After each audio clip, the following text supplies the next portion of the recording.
봅시다. 우리 요 상황에서 다시 볼 거야. 아까 말했듯이 선조 때 사림들이 재등장을 하고서 훈구라는 공공의 적이 사라지자 자기네끼리 나뉘기 시작했고, 척신정치의 잔재 청산 문제, 그리고 이조 전랑 임명 문제, 그리고 학문적인 차이 이런 걸 두고서 동인 서인으로 나뉘었었고, 동인이 얼마 안 돼서 남인 북인으로 쪼개졌었는데 지지 기반이 부족했던 광해군이 북인하고만 정치를 했고, 그거에 불만을 품은 서인이 인조 반정으로 광해군을 몰아내고, 그때 북인 같이 아웃되고, 인조 때는 이제 서인들이 주도를 하는 정치가 자리 잡았었다. 그러나 서인과 남인은 사이가 나쁜 것은 아니었고, 그치? 서로 간에 뭐 상호 비판, 견제 이런 것을 하는 사이였다. 근데 요 이후로는 이 정치가 실제로 안 좋게 변질되기 시작해. 그래서 요 제목 자체도 붕당 정치의 변질이라고 얘기를 합니다. 일단은 인조 때가 우리 이따가 할 거지만 병자호란, 정묘호란 이런 전쟁이 터졌을 때였어. 그리고 요 인조의 아들이었던 효종 때는 전쟁이 끝난 지 얼마 안 됐던 시점이다 보니까 이런 붕당 정치의 전개가 변함이 없었거든. 그래서 여전히 서인이 주도하고 남인이 참여하는 형태가 유지가 되고 있었어. 변질된 것은 현종 때부터였습니다. 효종의 아들이었죠. 인조의 아들이었던 효종이 죽었으니까 현종이 왕이 됐을 거 아니야. 그래서 이제 효종의 장례식을 치러야 돼. 근데 문제가 뭐냐면 인조도 아까 선조처럼 늦게 중전을 다시 맞이해서 효종보다 나이가 어린 인조의 아내 새엄마가 살아있었어. 그 사람을 자의대비라고 해. 자의대비. 그럼 어쨌든 친엄마는 아니지만 어머니잖아. 근데 이제 경국대전상에 이 아들이 먼저 죽었을 때 어머니가 장례를 어떻게 치를 것인지가 나와 있는데, 조선은 첫째 아들을 중심으로 생각하기 때문에 첫째 아들 장자면 어머니가 3년상을 치르고, 둘째 차자부터는 1년상을 치른다라고 나와 있어. 근데 문제는 효종이 둘째 아들이었어. 첫째인 형이 먼저 죽어서 왕이 된 거였기 때문에 둘 중에 뭐를 해야 될지 가지고 논쟁을 한 거야. 그 사건을 예송이라고 해. 이거는 지어서 이때 예송이라는 사건을 타죠. 이런 예절 가지고 싸웠다라고 해서 예송이거든. 여기 보시면 요거 예송 봐봐. 서인은 왕은 둘째 아들, 효종이 둘째 아들이었기 때문에 우리 예법에 따라서 1년만 상복을 자기 대비가 입어야 된다라고 했고, 남인은 그래도 왕인데 왕이니까 장남과 다름이 없다. 그러니 3년상을 해야 된다. 요거 가지고 싸운 거야. 그게 예송이야. 예송은 총 2번 했는데요. 두 번째는 뭐였냐면 효종의 아내가 죽었을 때 또 여전히 자의대비가 살아있었던 거야. 자의대비 입장에서 효종의 아내는 며느리거든. 며느리도 첫째 며느리는 1년상, 둘째 며느리부터는 9개월상으로 정해져 있었기 때문에 똑같이 싸운 거야. 근데 이 예송의 결과 1차 예송은 서인이 이겼어. 근데 2차 예송은 현종이 이겨요. 결론은 1대1 비긴 거야. 1대1 비긴 거야. 근데 뭐가 문제냐? 솔직히 말하면 진짜 하등 쓸데없는 거 갖고 싸운 거잖아. 진짜 아무런 그런 정치적인 목적 없이 이런 거 가지고 싸웠다는 것은 서로 간에 아무런 목적 없는 비난이 이루어졌을 가능성이 크잖아. 그러면서 서인과 남인의 사이가 굉장히 안 좋아지게 돼. 엄청나게 안 좋아지게 되고, 그게 피크를 찍은 게 숙종 때야. 숙종 때 환국이라는 사건이 터져요.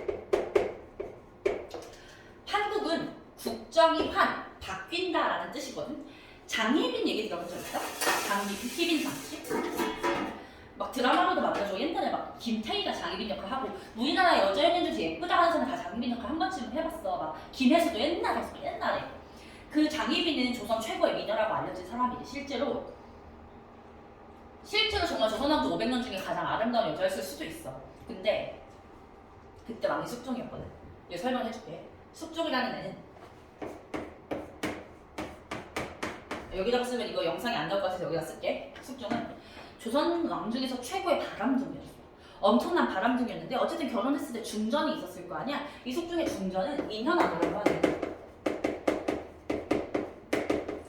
여성이었는데, 이분은 이름에서도 느껴지듯이 인자하고 현명한 아주 조선시대 최고의 어떤 어머니, 아내라고 여겨지는 그런 조신한 여자였대. 그래서 이제 굉장히 명문가의 여자이기도 했고 이래서 되게 중전으로서 모범적인 여성이었다고 해. 근데 숙종은 바람둥이잖아.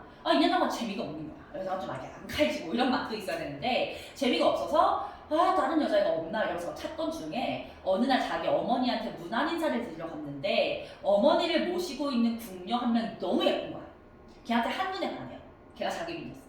그래서 장희빈을 자기 후궁으로 맞아서, 후궁에도 좀 급이 있거든. 등급이 있는데 제일 높은 등급까지 올려줘. 그게 휘빈이라는 그 후궁의 직급이거든. 그래서 장희빈이 조선의 어떤 여성 중에서 인현왕후 다음으로 가장 높은 직급이 된 거야 지금. 근데 장희빈은 굉장히 야망이 큰 사람이었기 때문에 이거에 멈추지 않고 나 이번에 어떻게 된 거? 중전이 되고 싶다 라는 생각을 하게 돼. 그래서 어떻게 하냐면 인현왕후가 죽거나 쫓아내야 되잖아. 그래서 죽일 순 없으니 쫓아내기로 마음을 먹어. 그래서 왕한테 가서 이간질을 하죠.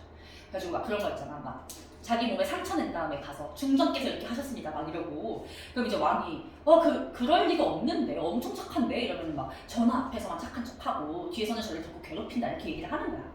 그러니까 이제 왕도 콩깍지가 쓰인 상태니까 그런가? 그럼 어떻게 사람이 저렇게 착하기만 하겠어 이런 식으로 이제 생각을 하게 되면서 최종적으로 인현왕후를 내쫓게 돼. 아들을 못 낳는다라는 겉으로는 핑계를 대면서 이 사람을 폐비시켜. 폐비라는 건 중전 자리에서 박탈하겠다는 거야. 그런데 이게 그럼 단순히 어떤 의미냐면 이게 단순히 뭐 이혼을 해서 나가 살고 이런 개념이 아니라 폐비를 당한다는 건 왕에게 죄를 지었다 라고 판단을 해서 이 폐비당한 사람은 평생을 죄인으로 살아야 돼. 그래서 죄인이기 때문에 언제나 한겨울에도 작은 초가집에서 온돌도 떼면 안 되고 하얀 소복만 입어야 되고 고기 반찬도 먹으면 안 되고 이렇게 살아야 되는 거야. 그러니까 아무 죄도 없이 되게 불쌍하게 된 거지. 그리고서 장희빈이 중전이 됐어. 처음엔 좋았지. 근데 숙종은 아까 말했듯이 바람둥이잖아. 그러니까 이제 막상 장희빈이 중전이 됐더니 다른 애들 없나 하고서 막 돌아다닌 거야. 근데 이제 장희빈은 인현왕후가 다르잖아. 엄청나게 질투를 한 거야. 그래서 막 후궁을 만나고는 후궁 가서 막 잡돌이를 하고 머리를 막 쥐뜯고 심지어 숙종한테도 왕임에도 불구하고 막 얼굴에 상처까지 내가면서 엄청나게 많이 싸운 거야. 그때 숙종이 무슨 생각을 하느냐? 내가 알던 장희빈이 아닌데 왜 이렇게 성격 더러웠나? 그럼 얘 혹시 인현왕후 뭐 하는 거 아니야? 이런 생각을 하게 된 거야. 그래, 인현왕후가 실질적으로 나쁜 짓 한 게 없는 거야. 나는 얘기를 들은 것만 있고. 그래서 갑자기 정신이 돌아와가지고 인현왕후에게 폐비를 내렸던 것을 거두고서 다시 궁궐을 들여오게 돼. 그래서 인현왕후가 다시 중전이 되고 장희빈은 다시 강등이 돼.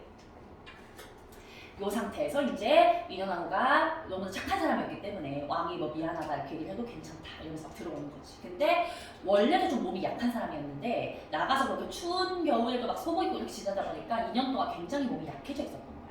그래서 돌아오자마자부터 끙끙 앓아가지고 앓기만 하다가 얼마 뒤에 죽어. 그러니까 이제 숙종이 막 죄책감에 시달리는 거지. 내가 이렇게 가뜩이나 몸이 약한 사람을 내쫓아가지고 이 지경을 만들었구나 하면서 막 죄책감에 시달리니까 이 마음을 어떻게 하면 치유받을 수 있을까? 장희빈한테 오랜만에 가봐야겠다 이런 마음을 갖고서 장희빈한테 오랜만에 찾아가. 너무 자주 싸워가지고 얼굴 잘 안 보다가 되게 오랜만에 간 거였어. 근데 장희빈이 막 좋다고 막 간 거지. 이제 또 인현왕후가 죽었으니까 내 세상이구나 이러면서 갔지.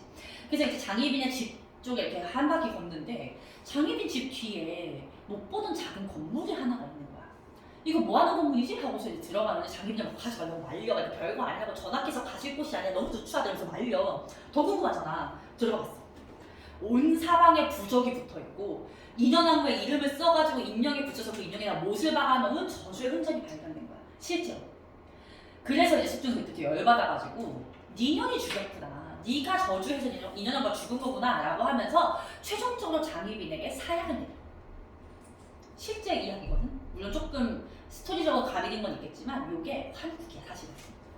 이게 왜 한국이냐면 인현왕후는 서인 쪽 집안의 여자였어. 장희빈은 남인 쪽 집안 여자였어. 맨 처음에 서인 쪽 집안에서 중전이 나왔다는 건 숙종 초기에는 이 서인의 힘이 굉장히 셌다는 소리잖아. 그러다가 인현왕후를 폐비시키고서 이 장희빈이 중전이 됐다는 것은 남인의 힘이 세졌다는 거지. 근데 그냥 남인의 힘이 세진 게 아니야. 인현왕후를 중전이었고 죄가 없는데도 내쫓을 정도면 이쯤 되면 인현왕후 집안 남자들 다 몰살당한 거야. 그 지경까지 가는 한국이야. 그러고서 인현왕후 돌아오고 최종적으로 장희빈이 죽었잖아. 누가 최종 승리한 거야? 서인이 최종 승리한 거야. 남인은 몰락해요. 그리고 뭐 장희빈을 죽였으니까 뭐 그냥 몰락 수준이 아닌 거지. 씨를 남겨놓지 않는 거야. 그래서 서인이 최종적으로 승리를 했는데 서인이 또 나뉘어요. 노론과 서로 노론 아니야.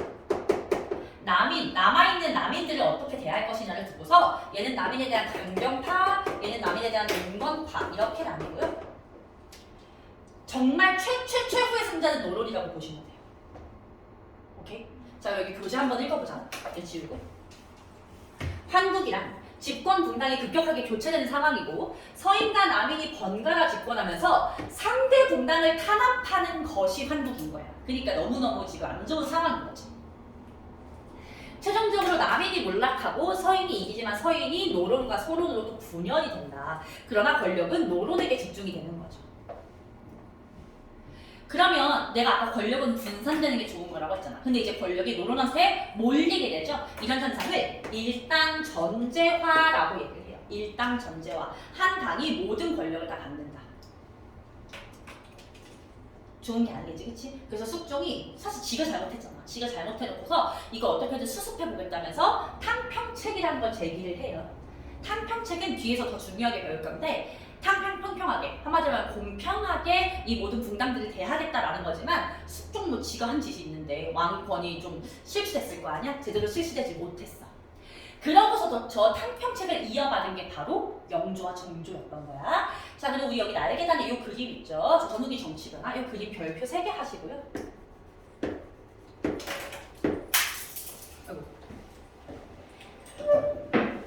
학교 시험에서 이 그림이 많이 활용돼서 시험에 나오기 때문에 잘 봐주셔야 돼요. 나는 일단 넘어갈게. 나중에 다시 한번 봐줄 테니까 복습할 때 한번 스스로 봐봐. 영조 정조의 탕평 정치 봅시다. 얘는 자기 때문에 나 처음에 뭐 누구지 친구가 카톡 와가지고 야 누구냐 그 망난이랑 더글로즈 봤어? 망난이랑 연진이 사귄대 이래가지고 내가 만우절인 줄 알고 카톡 익십했거든? 진짜 만우절 장난인 줄 알았는데 너무 웃겨. 자, 영조와 정조의 탕평 정치 반드시 기억해야 돼. 탕평책을 먼저 제시한 건 숙종이야. 숙종 제시 안 되고 이어받아서 영조랑 정조가 하는 거고 둘은 할아버지와 손자 관계인 거 알지? 사리 사도세자. 자, 영조랑 정조랑 둘 다 탕평 정치를 했는데요. 영조의 탕평 정치랑 정조의 탕평 정치 조금 달라. 영조 같은 경우에는 탕평파를 육성했어. 정조는요, 노론, 소론, 남인을 고루 등용했어. 뭔 소리냐? 영조는 이런 거야. 너네 자꾸 노론, 소론, 남인 나뉠 거야? 그럼 나도 내 편 만들게. 한 게 탕평파야. 정조는 뭐냐면 우리 영의정, 좌의정, 우의정 3명이잖아. 이 정승이라는 가장 중요한 관직 3개에 한 명씩 오는 거야. 이렇게 이해를 하시면 돼. 알겠죠? 그리고서 이제 영조의 다른 정책을 보시면 우리 아까 서원 잠깐 나왔던 거 기억나? 사화로 몰락한 사림이 지방에 내려갔다가 서원과 향역을 바탕으로 커진다고 했어. 이 서원은 그냥 학문을 연구하는 곳이었는데 시간이 지나면서 붕당의 근거지가 되는 거야. 그래서 상대 붕당을 어떻게 탄압할지 논의하고 막 이런 것으로 변질되니까 그런 것들 중에 쓸데없는 다 없애버리는 거야. 그리고 이제 정조 같은 경우에는 너무너무 중요한데요. 일단 규장각을 설치합니다. 규장각은 뭐 하는 곳이냐면 우리 세종에게 집현정과 같은 개념이라고 보시면 돼요. 왕의 측근들과 함께 학문을 연구하는 곳이고요. 초계문신제를 시행합니다. 초계문신제는 괄호 안에 나와 있지만 관리를 재교육시켰던 제도입니다.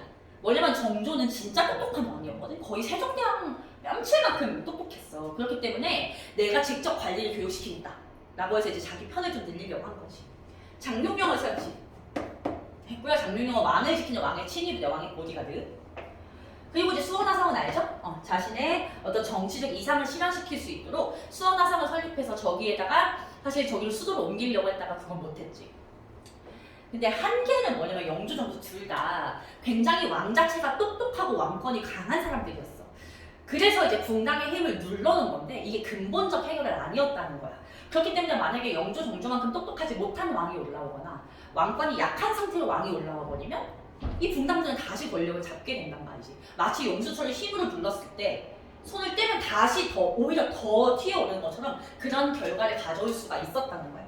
실제로 정조가 죽자마자 그런 상황이 벌어지게 돼요. 근데 그거는 1-6에 너네 아마 기말고사 시험범이라고 알겠지? 그러고서 조선의 대외관계로 넘어갑시다. 조선의 대외관계. 여기부터 쉬워. 자, 조선의 조선의 외교 관계는요, 조선 전기와 조선 후기로 나뉠 텐데, 애초에 조선이라는 나라가 500년 역사일 때 조선 전기 후기를 나누는 기준은 임진왜란이거든. 그래서 임진왜란 전과 임진왜란 그 후 이렇게 나눠서 보면 돼. 자, 조선은 전기에는 4대 교린이라고 하는 외교 방식을 채택을 해요. 4대 교린이 뭐냐면 4대와 교린 두 개의 방식을 쓴다라는 건데, 일단은 4대라는 단어의 뜻 자체가 클대자, 나보다 큰 분을 섬긴다라는 뜻이야. 조선이 우리보다 큰 나라라고 여긴 건 누구밖에 없었겠어? 중국밖에 없었어. 그러니까 이제 명하고만 4대 외교를 하는 거죠. 그래서 이제 우리 4대 외교라는 것은 이꼴 군신 관계를 맺었다는 말과 같은 뜻이고요. 군신 관계를 맺었다는 것은 이꼴 조공을 바치고 책봉을 받는 조공, 책봉 관계를 맺는다. 이거랑 다 같은 뜻이라는 걸 알고 계시면 좋습니다. 오케이? 근데 이제 조선이 애초부터 명하고 친했던 건 아니었어. 맨 처음에 정도전이 딱 건국한 직후에는 요동 정벌을 추진을 했어요. 요동이 이제 중국에 있는 요 땅, 요 북한에서 중국 넘어가는 길목에 있는 요 땅이거든. 여기를 갖다가 정벌하려고 해서 명하고 사이가 안 좋았어. 그러다가 태종 때부터 친선 관계를 맺는 거야. 그리고 그 후로는 명나라 멸망할 때까지 계속해서 친선 관계를 유지합니다. 근데 이게 중국이 어쨌든 간에 조선이 자기네 속국이었다라고 걔네들도 역사, 자꾸 역사를 그래. 양쪽에서 역사 왜곡을 할 때 하는 얘기가, 너네 우리랑 분신관계였잖아, 우리를 임금으로 섬겼잖아, 이건데 우린 그게 아니라고 반박을 할 수가 있단 말이야. 뭐냐면 조공을 바치려고 하잖아. 그럼 조공을 100만 원어치를 하잖아. 그러면 명나라는 한 300만 원어치를 돌려줘. 그러니까 그거 받으러 가는 거야. 그래서 어떤 일까지 있었냐면, 우리가 자꾸 1년에 3번씩을 자꾸 조공을 바치니까 명나라가 뼈가 휘어지는 거야. 그래가지고 야 그만 좀 와, 3년에 한 번만 와 라고 했대. 그랬더니 조선에서 싫어, 1년에 3번 갈래 이러면서 그거 가지고 싸우다가 결국 1년에 한 번으로 합의를 볼 정도로 우리가 더 가고 싶어 했어. 그렇게 해서 이득을 볼 수 있었다는 거죠. 밑줄 경제적, 문화적 실리를 추구하는 아주 이제 똑똑한 외교 방법이었다라고 보는 거죠. 명하고 싸워서 좋을 게 없으니까. 근데 명을 제외한 나머지 나라와는 교린 관계를 맺었어. 교린이라는 걸 우리가 쉬운 말로 풀어서 보면 이웃을 사귀듯이 한다는 뜻이거든. 이웃을 사귀듯이 한다. 우리가 이웃을 사귈 때 어때? 뭐 윗집에 누가 이사를 왔어? 그러면은 뭐 떡 돌리면서 뭐 안녕하세요, 뭐 저 이사 왔어요 이렇게 얘기를 하지. 근데서 뭐 인사를 잘 했는데 얘가 막 새벽에 뛰어다녀. 그러면은 처음부터 화내진 않잖아. 처음에 가가지고 뭐 애기가 있나봐요 이러면서 막 새벽에는 조금 자제해주세요 좋게 말을 하지. 근데 그럼에도 불구하고 자꾸 적반하장으로 나오거나 더 뛰면 그때부터 싸움이잖아. 그치? 그게 교린 관계야. 네가 나한테 잘하면 나도 잘해줄 건데 너 하나 삐끗하는 순간 나도 가만 안 했어. 이거거든. 그런 정책을 여진과 일본에 대해서 시행했어. 그래서 여기 보시면 강경책과 회유책으로 나뉘어져 있는 거야. 잘해주면 회유책, 좀 선 넘으면 강경책, 이렇게 간다는 거지. 일단 여진하고 일본은 둘 다 우리한테 원한 것은 무역을 좀 해달라는 거였어. 우리가 문물이 풍부하니까. 그래서 무역을 원했는데, 일단 여진에 대해서는요 귀순을 장려했어요. 아 그럴 거면 그러지 말고 너 그냥 아예 조선 사람으로 이민을 와. 너 이민해 오면, 귀순해 오면 관직을 줄게 라고 얘기를 했고요. 제일 중요한 건 이겁니다. 무역소를 국경지대에 설치해서 조금 한정적이나마 무역을 허용을 해준 거야. 그리고 세종대왕 때는 사군육진이라고 하는 이게 강경책이잖아. 얘네가 자꾸 국경을 넘어오니까 사군육진이라고 하는 군사기지를 설치해서 더 이상 못 내려오게 막은 거야. 여기 지도를 보면 사군육진 이렇게 위치 봐봐. 딱 오늘날 국경이야. 그래서 우리는 요 세종대왕 때 우리 오늘날의 국경이 결정됐다라고 얘기를 할 수가 있어. 오케이? 아, 요거 체크해볼까? 사군에는 최윤덕, 육진에는 김종서를 파견했다. 요거는 좀 어렵긴 하면 나올 수도 있을 것 같아요. 오케이? 세종대왕인 것도 체크하셔야 돼요. 우리가 보통 세종대왕 하면은 무 중에서 문만 갖출 것 같은 느낌인데 무도 갖췄다는 거 알고 있으시면 좋고요. 일본 같은 경우에도 교역을 원하니까 3포를 개항해줬어. 부산포, 제포, 영포라고 하는, 포는 항구야, 항구. 3개의 항구를 개항을 해줬고요. 여기다가 외관을 설치해서 외관이라는 관청을 통해서는 무역을 허용을 해줬어. 그러나 자꾸 해적대가 들어오니까 이 일본 해적대의 근거지가 쓰시마섬이거든. 쓰시마섬은 우리말로 그건 대마도인데 부산에서 엄청 가깝대. 여기는 뭐 당일치기로도 금방금방 훅훅 갔다 온다 하더라고. 그 정도로 가까우니까 외부의 본거지가 거기였던 거야. 그래서 거기다 갖다 토벌을 합니다. 세종대왕 마찬가지 세종대왕이고요. 이종무라는 사람 이름을 외워주셔야 돼요. 오케이? 기타 뭐 류큐, 시암, 자와 이거 전부 다 동남아시아 국가들의 옛날 명칭이야. 동남아시아 국가들하고도 교류했다. 가볍게 보시고 임진왜란으로 넘어갑시다. 임진년에 누가 침략해왔다? 왜가 침략해왔다. 일단은 일본 애들이 아까 우리가 삼포를 개항해주고 외관을 설치해가지고 무역을 허용해줬잖아. 근데 걔네가 그걸로 만족을 못해. 그래서 여기 보시면 삼포외란이라든가 을묘외변 같은 짜잘짜잘한 정도의 이런 전쟁을 얘네가 일으켰었어. 근데 이제 그때 우리가 이거에 대응하기 위해서 비변사라는 관청을 설치하거든요. 비변사는 변방을 방비하기 위해서, 변방은 국경이야. 국경을 방비하기 위해서 설치한 일종의 어떤 군사 시설이었는데 이거를 설치하긴 했으나 이거 외에 제대로 군사력을 키워보려고 한다거나 그런 식의 노력은 하지 않았어. 왜냐면 조선이 세워지고서 200년 넘게 평화 시기였기 때문에 안 해였던 거지. 근데 그 틈을 타서 일본이 침략을 한 거고요. 들어본 적이 있겠지만 일본의 도요토미 히데요시가 전국 시대를 통일하고서 이제는 대륙으로 나가자라고 해서 조선을 침략을 한 거죠.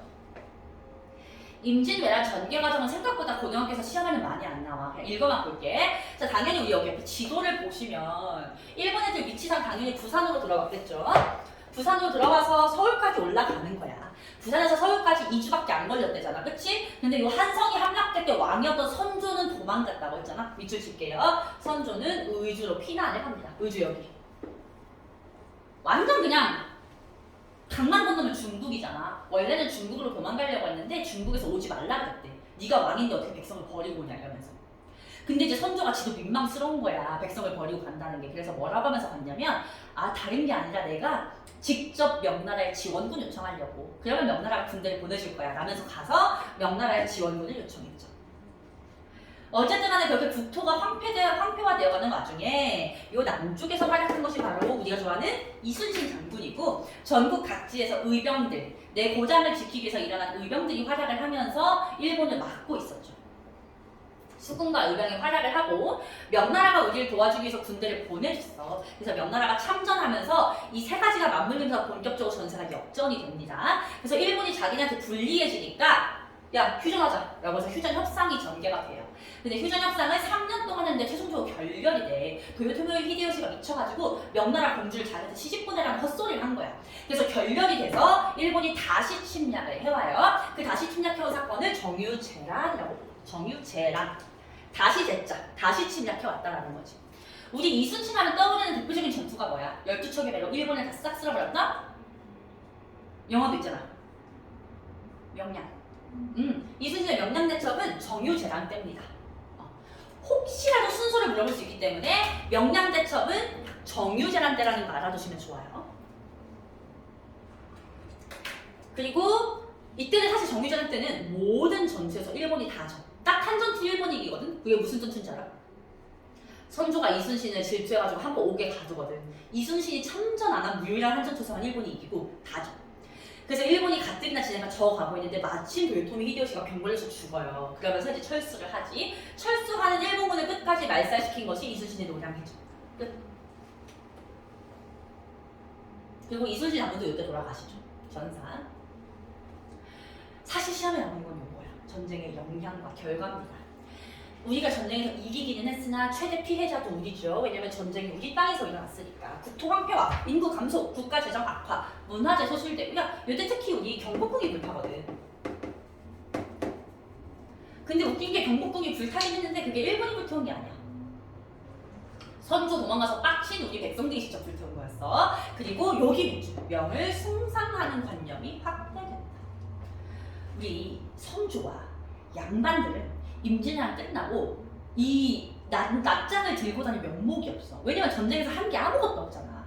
근데 그렇다고 해서 정말 이순신 덕분에 이겼다, 의병들 덕분에 이겼다고 하기엔 지네 자존심이 너무 상하는 거야. 그래서 얘네가 내세우는 건 뭐밖에 없어? 명나라가 도와줘서 이긴 거야. 이거밖에 없는 거야. 왜냐면 그래야 명나라에게 도움을 요청한 선조와 명나라가 그동안 좋은 관계를 유지한 양반들의 면이 서는 거야. 그래서 그때부터 이순신 노력을 다 제끼고요. 오직 명나라. 그것만 이제 강조를 하기 시작해. 그러면서 내가 아까 말했잖아. 원래 명나라와의 군신관계 사대관계는 그들로부터 이익을 취하기 위한 외교 전술이었다면 요때부터 진심으로 명나라를 우리의 임금 부모와 같은 나라로 섬기기 시작해. 안 좋아하시는 거지. 일본은 도요토미 히데요시 죽고 나서 도쿠가와 이에야스라고 하는 도요토미 히데요시의 부하 중에 한 명이 에도 막부를 수립을 하고요. 조선에서 문화재를 약탈해가고요. 학자와 기술자를 끌고 가는데 그걸 통해서 일본의 문화가 발전합니다. 특히 대표적으로 도자기. 일본이 지금 도자기를 되게 잘 만드는데 원래 진짜 못 만들다가 우리나라에서 데리고 간 기술자 데리고서 성장을 한 거였어요. 중국은요. 명나라가 원래 그냥 자체적으로 힘이 약해져 가고 있었어. 근데 조선에서 도와주라고 하니까 그동안 자기네가 약간 가오를 잡아온 게 있잖아. 억지로 도와줬다가 완전히 국력이 약화된 거야. 명나라의 국력이 약화된 틈을 타서 만주에서 여진이 성장을 합니다. 우리 고려시대 때 여진 나왔었잖아. 윤관의 별무관. 그때 여진이 성장해서 무슨 나라 세웠지? 맞았어. 그때의 금을 자기 조상이니까 계승한다는 의미로 나라 이름을 후금이라고 내가 짓게 돼. 그래서 넘어가서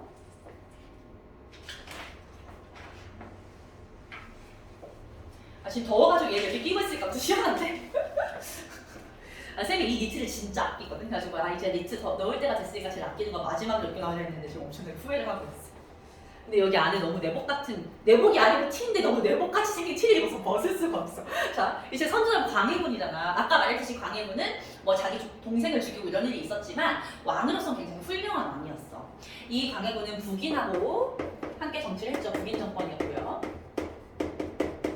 전쟁이 끝난 지 얼마 안 돼서 왕이 됐기 때문에 전쟁 이후에 피해를 갖다가 해결을 했어야 됐겠죠. 그래서 국가 재정을 확충하고 국방력을 강화하려고 했어. 그리고 외교적으로는 현재 명나라는 약해지고 있고 후금이 성장하고 있는 입장에서 요 둘이 전쟁을 하고 있는 상황이었고 우리가 요 둘 중에 누구 편을 들 것인가가 굉장히 문제인 상황이었지. 근데 어쨌든 간에 명나라가 우리를 도와준 적이 있기 때문에 명나라가 우리에게 군대를 보내라고 요청을 한 거야. 그걸 거절할 수가 없어 당연히. 근데 누가 봐도 지금은 누구 라인에 서는 게 맞아. 얘 라인에 서는 게 맞잖아. 그러니까 광해군이 머리가 아주 빠지게끔 고민을 한 거야. 결론은 뭐였냐면 중립이었죠. 그래서 이 사람이 강홍립을 보내서 중립 외교를 실시하는데 이 강홍립에게 시킨 중립 외교의 방안이 뭐였냐면 여기다가 밑줄 칩시다. 이 실제로 광해군이 얘기를 했다고 하는데요. 밑줄. 그대는 명분 장수될 명령을 그대로 따르지 말고 신중하게 처신하여 오직 패하지 않는 전투가 되도록 하라. 지지 말라는 거야. 왜? 우리 장수들 괜히 죽이지 말라는 거야. 근데 이거 싸우면 질 수밖에 없잖아. 그럼 안 질리면 어떻게 되는 줄 알아? 항복해야 돼. 그래야 목숨을 아끼는 거야. 그렇게 했어. 그래서 실제로 강홍립이 명나라를 도와주어 명나라 편으로 출정을 해서 질 것 같을 때 항복을 해버려. 그럼 명나라 입장에서는 군대를 보내주긴 했으니까 뭐라고 못하고 후금 입장에서는 얘네가 어쩔 수 없이 군대를 보낸 거고 우리랑 싸울 마음이 없구나를 알기 때문에 우리는 안전할 수 있었다는 거지. 되게 잘한 정책이야. 그러나 아까 말했듯이 서인들, 가뜩이나 광해군을 싫어하는데 명을 숭상하는 관념을 갖고 있단 말이야. 우리를 도와주신 저 부모님과 같은 은혜를 갖다 저버렸다. 거기다가 자기 어머니를 유폐시켰잖아. 우리 조선시대에는 유교국가니까 춤과 효가 인간의 도리 수준을 넘어서서 그냥 얘를 안 하면 짐승만도 못한 사람이라고 봤잖아. 근데 임금은 춤을 할 대상이 없지. 그렇기 때문에 이 서인들은 조선의 왕은 명나라한테 충성해야 된다고 생각했어. 근데 지금 명과의 춤을 저버렸잖아. 세원 맞으면 엄마 가졌지. 효도 저버렸어. 광해군은 진짜 인간 말종인 거야. 그러니까 이제 서인 입장에서는 광해군을 몰아내는 게 정말 정당했던 거고, 그래서 이제 서인이 이걸 비판하면서 광해군을 몰아내고 인조를 추대하는 인조 반정을 갖다가 시행을 하는 거죠. 그러면 그 후에 수립된 인조와 서인 정권은 명과 후금 중에 누구를 선택하는 정책을 펼쳤겠어? 명과 후금 중에. 인조가요? 응. 후금. 명을 배신했다고 얘를 몰아냈으니까. 그러니까 마음으로는 명을 도와주다가 우리 후살릴 텐데라는 생각이 있어도 겉으로 보여지는 게 조선은 중요하기 때문에 무조건 명나라 편을 드는 거야. 그래서 얘네가 실시한 것이 친명배금 정책. 별표. 친명, 명과 친하게 지내고 배금, 후금을 배척한다 라는 뜻이야. 열받은 후금이 조선을 침략해오죠. 이게 바로 정묘호란입니다. 후금과 조선이 싸운 전쟁. 인조는 강화도로 피난을 갔는데요. 후금도 아직 명하고 싸우고 있는 상황이다 보니까 조선에 그렇게 힘을 많이 뺄 수 있는 상황은 아니었어. 그래서 우리랑 형제관계를 맺고 금방 돌아갑니다. 정묘호란은 생각보다 금방 끝났어. 근데 그 후로 후금이 더 국력이 커져요. 그러면서 후금이 이렇게 생각했어. 후금이란 나라 이름 자체가 옛날에 금나라를 계승한다는 의미였잖아. 아니 이미 옛날에 금을 뛰어넘은 것 같은데? 라면서 나라 이름을 청으로 바꿔. 청. 그러고서 조선에 군신 관계를 요구하는 거야. 우리 옛날에 후금이 아니기 때문에 형제 관계로는 부족하다. 군신 관계를 맺자라고 한 거야. 근데 청이랑 군신 관계 맺으면 우리 이미 명나라하고 군신 관계잖아. 자동으로 명과의 관계는 끊기는 거야. 그래서 이게 되게 둘 다한테 군신 관계를 할 수 있으면 좋겠지만 그게 안 되니까 굉장히 심각한 사안이었어. 그래서 조선 내에서 어마어마한 토론이 일어나게 되는데 그거를 척화론과 주화론이 대립했다고 얘기를 해요. 척화론, 화해를 배척한다. 화해를 배척한다. 그러면은 군신관계 요구를 받아들이자는 거야, 받아들이지 말자는 거야? 말자는 거지, 그치? 그럼 전쟁을 할 걸 알면서도 차라리 싸우자는 쪽이었고 주화론은 화해를 주장한다라는 거야. 전쟁을 몇 년째 하고 있니? 이제 일단 요구를 들어주고 싸우더라도 좀 힘을 키우고 싸우자라는 쪽이었어. 누가 이기냐면 척화론이 이겨. 그럼 군신관계 요구를 거부했겠지? 그래서 빡친 청이 침략해온 것이 병자호란입니다. 요때는 이 인조가 남한사성으로 피난을 가고요. 영화 남한사성이 요때를 배경으로 하고 있는 거고 삼전도에서 굴욕적인 항복을 하게 되면서 명과는 관계가 끊기고 청과 군신관계를 맺게 되는 거지. 청과 군신관계 체결, 막대한 공물을 부담하고요. 왕자를 비롯한 많은 백성들이 청에 끌려가는 결과를 낳았어. 우리 여기서 조금 디테일하게 봐야 되는 요소가 하나 있어서 그거 설명하고 넘어갈게. 우리 눈에는 후금이나 청이나 그냥 나라 이름만 바꿨을 뿐 그게 그거잖아. 근데 그 구분을 해줘야 돼. 그래서 후금이 침략해왔으면 정묘호란이고요. 청이 침략해왔으면 병자호란이야. 그래서 청이 침략하였다 하는 정묘호란 풀면 틀려. 알겠지? 그거는 좀 디테일하게 구분합시다. 북벌론과 북한론 이제 거의 끝났다.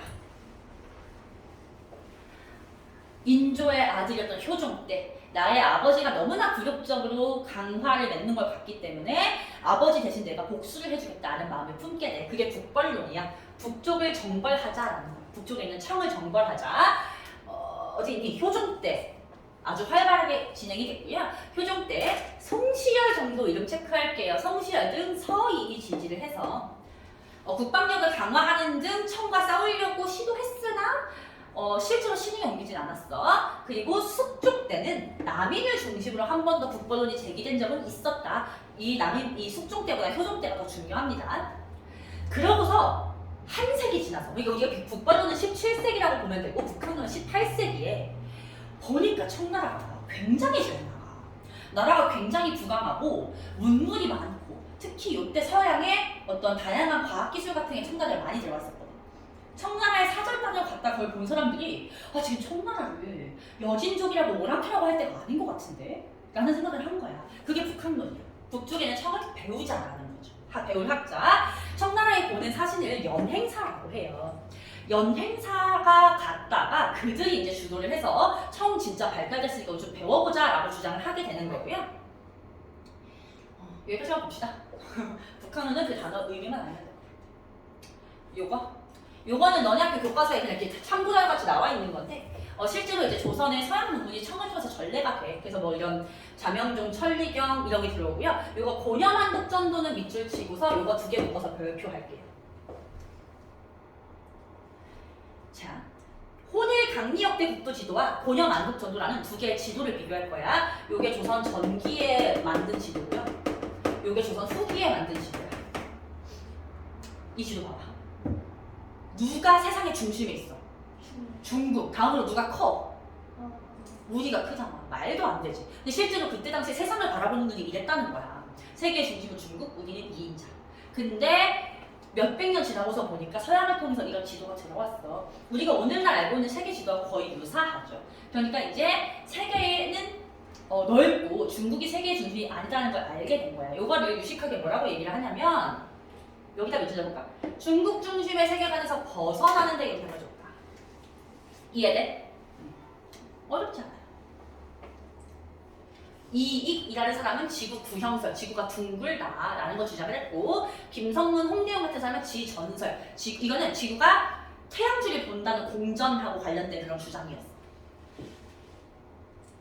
그리고 국학이라고 해서 이제 우리나라 자체에 대한 관심을 가져보자라는 게 국학이야.